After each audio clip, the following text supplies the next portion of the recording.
Trump files op-ed bashing Democrats on Medicare for All. President Donald Trump knocked Democrats in incendiary terms ahead of the midterm elections with an op-ed decrying a proposal to establish a single-payer healthcare system.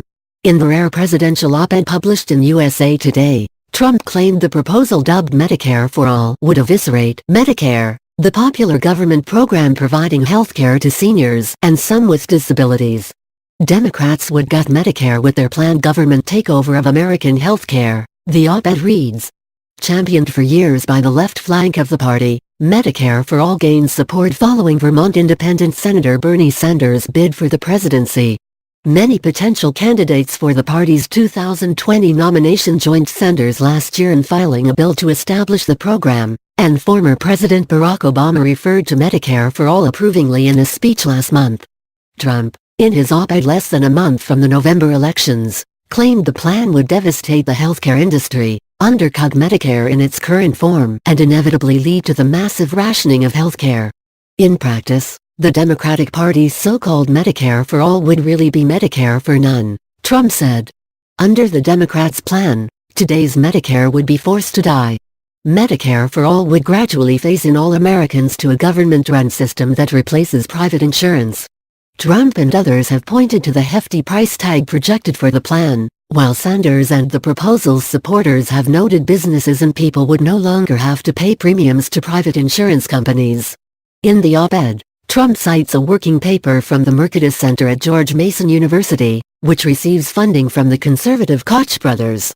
The paper says that a national single-payer system would cost $32.6 trillion over its first 10 years.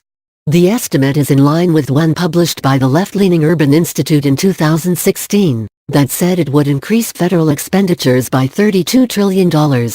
Sanders and other Democrats say the same Mercatus report claims the proposal would save Americans $2 trillion on all healthcare costs over the same time period. But the author of the study has said that claim is not his conclusion, but based on assumptions made by Sanders.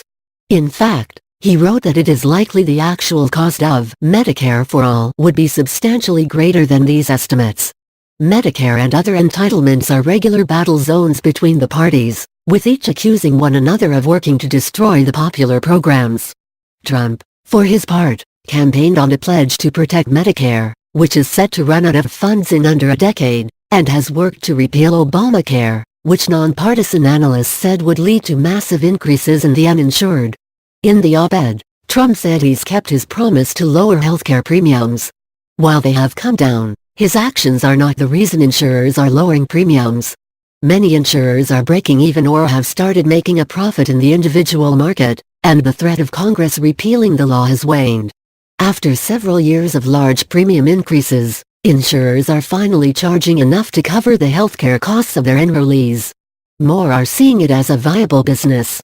Several states have also taken steps to help insulate insurers from high-cost enrollees, which is also prompting insurers to reduce their rate hikes or even lower premiums for 2019. Trump paints Democrats as extreme in a statement responding to the op-ed. Sanders contrasted his proposal with Trump's own record on health care and accused him of lying about Medicare for All. The time is now for the United States to join every other major country on earth and guarantee health care to every American as a right, not a privilege, and Donald Trump, the insurance companies and the drug companies will not stop us, Sanders said. The op-ed painted the Democratic Party as extreme for the support the proposal has received from some members of the House and Senate as well as a handful of Democratic gubernatorial nominees.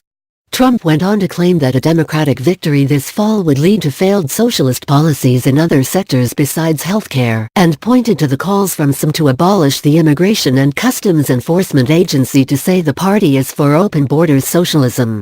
If Democrats win control of Congress this November, we will come dangerously closer to socialism in America, Trump said. Government-run healthcare is just the beginning. Democrats are also pushing massive government control of education, private sector businesses, and other major sectors of the U.S. economy. Sanders and other Democrats who support Medicare for All say that healthcare is a human right and should be available to all Americans. The best way to provide this, they say, is broadening Medicare, which is successful, cost-effective and popular. If every major country on earth can guarantee healthcare to all and achieve better health outcomes, while spending substantially less per capita than we do. It is absurd for anyone to suggest that the United States of America cannot do the same, Sanders wrote in a CNN op-ed in August. Sanders argues that the current healthcare system benefits mainly Wall Street, insurance companies, and the pharmaceutical industry, but leaves people skimping to afford their medication or falling into bankruptcy because of large bills. He points to multiple polls that show Americans support a move toward a Medicare for all, single-payer system. About 28 million people are uninsured, and millions more are underinsured, so they still have huge healthcare bills.